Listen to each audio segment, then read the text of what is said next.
Assalamualaikum warahmatullahi wabarakatuh. Baik, untuk pertemuan kedua ini saya akan membahas tentang qisas. Apa sih yang dinamakan dengan qisas? Qisas ialah berasal dari kata khasa yang artinya memotong, atau berasal dari kata ikhsa yang artinya mengikuti, yakni mengikuti perbuatan si penjahat sebagai pembalasan atas perbuatannya. Menurut syara, qisas adalah hukuman balasan yang seimbang dari pelaku pembunuhan maupun perusakan atau penghilangan fungsi anggota tubuh orang lain yang dilakukan dengan sengaja.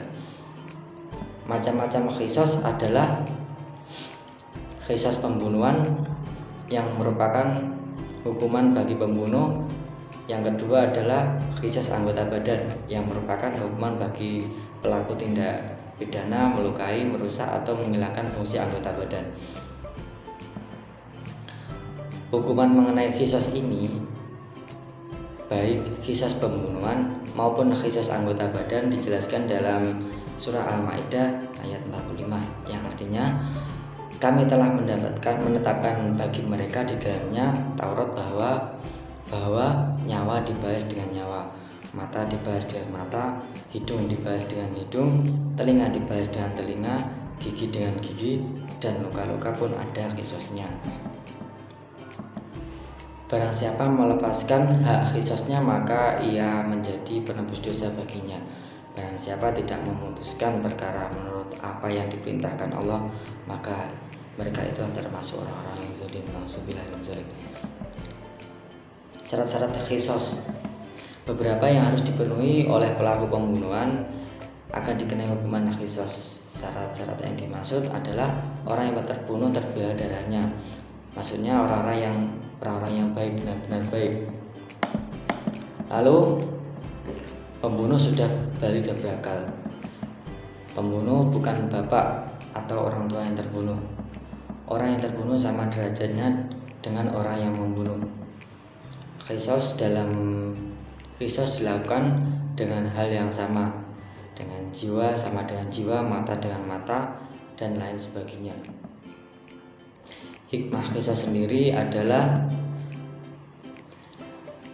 bahwa Islam menetapkan hukuman yang sangat menjaga serta menjaga kehormatan dan keselamatan manusia.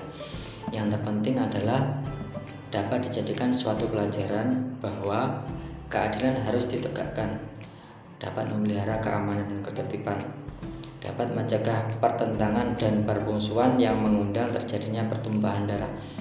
Dalam konteks ini, qisas memiliki andil besar membantu program negara dalam usaha memberantas berbagai macam praktik kejahatan, sehingga ketentraman dan keamanan masyarakat terjamin. Lalu lanjut ke pembahasan selanjutnya adalah diat. Pengertian diat secara bahasa yaitu denda atau ganti rugi pembunuhan. Secara istilah, diat merupakan sejumlah harta yang wajib diberikan karena tindakan pidana jinayat kepada korban kejahatan atau walinya, atau kepada pihak yang terbunuh atau teraniaya. Maksud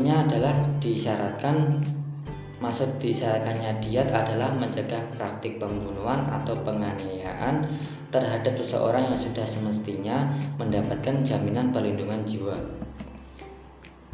Diat wajib dibayarkan karena beberapa sebab berikut. 1. Pembunuhan sengaja, yang pelakunya dimaafkan pihak terbunuh. Kepada korban dalam hal ini pembunuh tidak diqisas, akan tetapi pembunuh wajib baginya menyerahkan diat kepada keluarga korban. Lalu pembunuh seperti sengaja. 3. Pembunuh tersalah. 4.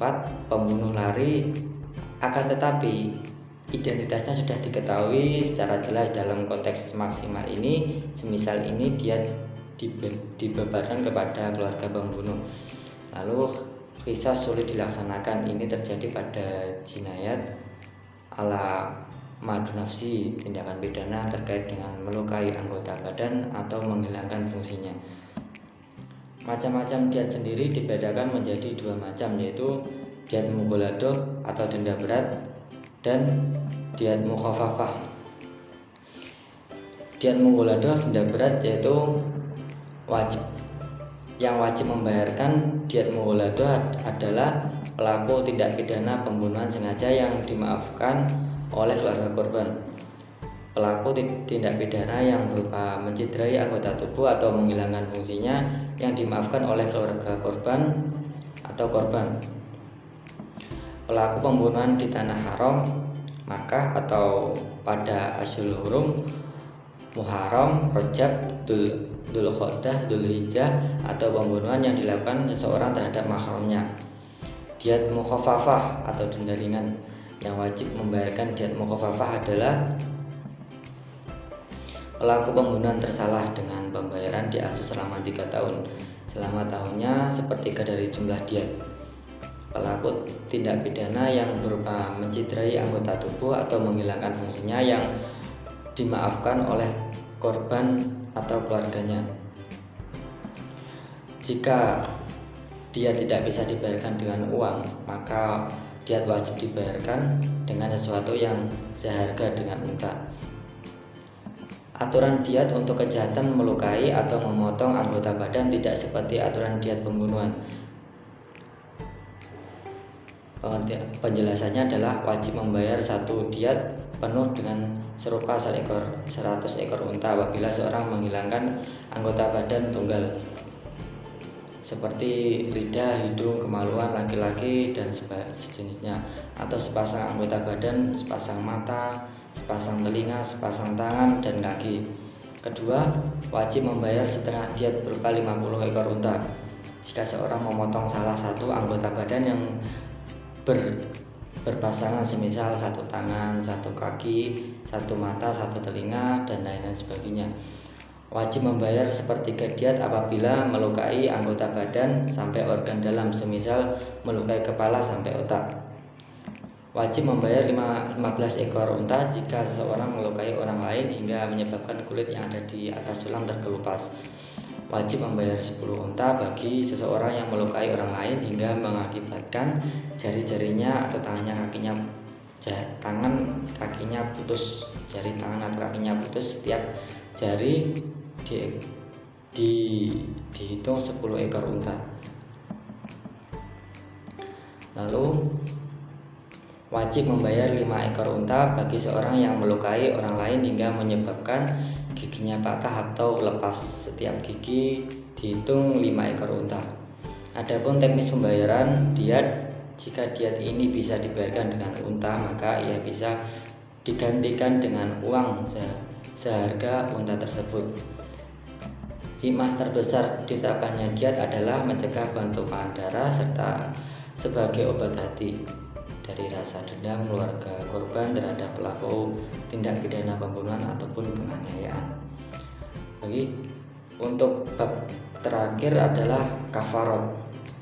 Pengertian kafarat adalah suatu yang dapat menutupi dari perbuatan dosa seperti bersedekah, berpuasa, dan lain-lain.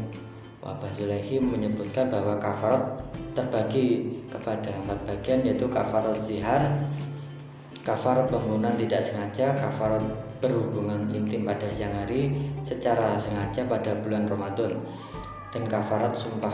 Lebih lanjut, ia mendefinisikan kafarat sebagai berikut.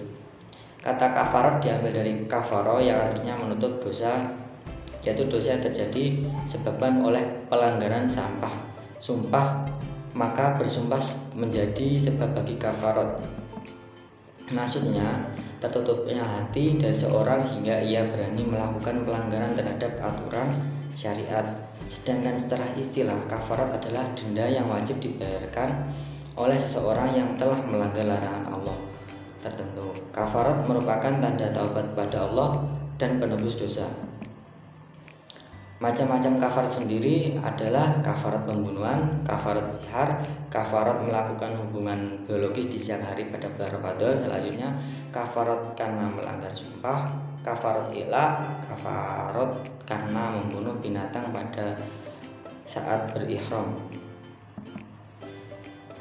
Hikmah kafarat adalah ada 3 poin, yaitu manusia benar-benar menyesali perbuatan yang keliru, telah bertobat dosa pada Allah dan merugikan sama manusia.